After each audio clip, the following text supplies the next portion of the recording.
There seems to be a deep divide among the city's residents about big developments such as BRAC, the waterfront plan, and the Beauregard corridor. And the GenOn site could be possibly another big development project. How do we resolve underlying conflicts in our community and set a course for the future? Mr. Ewell.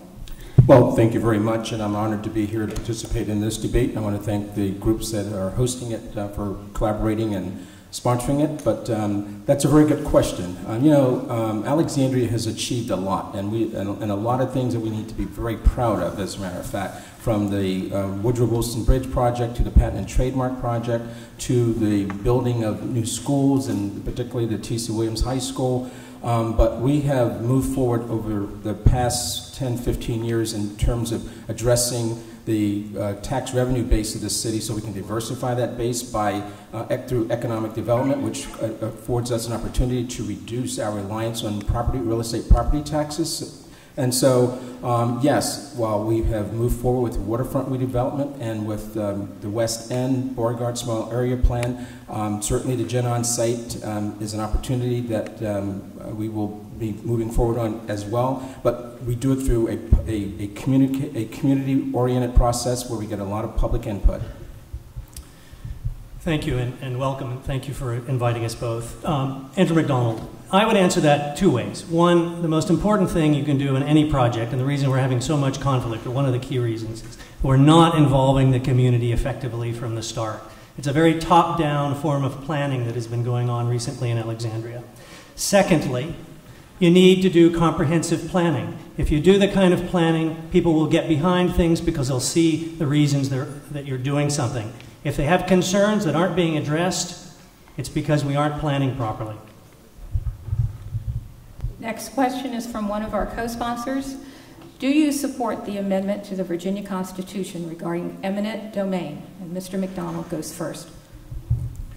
Well, I don't support efforts to take land along and anywhere in Alexandria by eminent domain. I think it's a very poor way of dealing with not just conflict, but dealing with land use issues. And we've seen that along the waterfront, or efforts to take land or consider taking land owned by the Old Dominion Boat Club.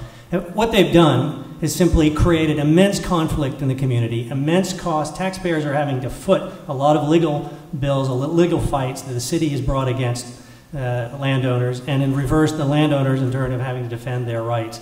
So my answer is we need to do things through negotiation, and if we do that, I think we can in most cases come up with some very fine solutions. Mr. Ewell? Mr. McDonald and I do agree in terms of the application, whether or not we should apply the use of eminent domain, and that is something that, with the amendment that's pending, that I do not support. But he is totally wrong with regards to any of the discussion that has taken place with regards to the waterfront and the Old Dominion Boat Club. There has been no use of eminent domain on any properties along the waterfront. As a matter of fact, there's been no use of eminent domain since I've been serving on City Council the past 18 years. Thank you. Do you agree with the present waterfront plan? If not, what is your vision for the waterfront plan, for the waterfront? Well, you know, being the mayor of the city, everybody thinks that it's my job and responsibility to have a vision for everything, and they're probably correct, but I'm one person, and I'm a team player and a consensus builder. And so my vision for the waterfront is our vision, what we, the people of this great historic city, desire that and choose what they want to have for the waterfront. I think the plan that has been, know for a fact that the plan that has been adopted by the City Council passed recently on a 5-2 vote is a start. It's the right plan in terms of moving that waterfront process forward. 40 years of more than 40 years of discussion, and that it's time to bring it to a close and make that waterfront a world attractive place, not only for the residents of this great city, but for the tourists that come here. And that's the other thing. People think that the waterfront project is for tourists. It's not. We have almost 150,000 people that live in the city, and we're one of probably less than 80 cities in the entire United States of America that has a waterfront, and we should cherish it and use it. Mr. McDonald?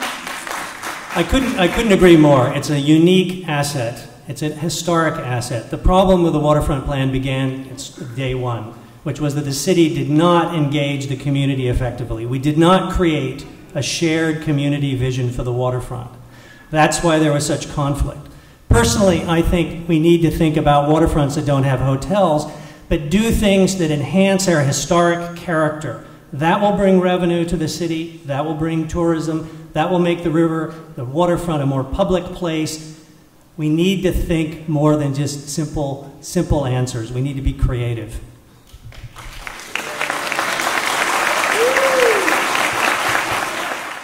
This question goes to Mr. McDonald. Why has no one taken responsibility for the BRAC fiasco? How should our community respond to that breach of faith? Well, I think Bob Wood answered that question pretty well. He said it was a lack of leadership when at the last meeting. The city council wanted, I think, the city wanted more development. And they thought no matter what kind of development we have in the West End, it'll spur on more development, it'll spur on more transportation improvements, and so on. Again, it illustrates, I think, the great failure and comprehensive planning that we see now in Alexandria. The City Council had every opportunity to say no to this project in several instances and stop it. It should have gone near a metro. It's an utter mess. But I think most importantly, it illustrates what we need to do differently. We need to go about planning properly. Development should not be leading the wagon. Comprehensive planning is what we need. It will bring us sustainable development, good revenues, and a more livable city. Mr. Ewell? The process for moving forward with the BRAC project has been a positive one. As a matter of fact, I have been engaged in that process from day one. And first of all, it was not a decision that the city could have had anything to do with stopping at all, because it's private property. It did not require a special use permit process at all. But the main thing is that the project is there. We need to look forward. We're working and have moved forward to address the transportation needs, make sure that there's shuttle service there, making certain that we address the short-term and the long-term needs for that neighborhood. Thank you. The city believes the only way to increase commercial real estate revenues is by increasing density throughout Alexandria. Do you support increasing density, especially in the West End? If yes, why? If no, why not? This goes to Mr. Ewell first. Well, first and foremost, again, with every development process here in the city, there has always been comprehensive community engagement. There were over 130, probably 40 meetings on the waterfront. There's been at least 120 plus meetings with regards to the Beauregard West End Development Small Area Plan. And so anyone that says that we need more citizen engagement, we're the most transparent city government in the world that allow our citizens to have an opportunity to participate. And so please, let Mr. Ewell finish.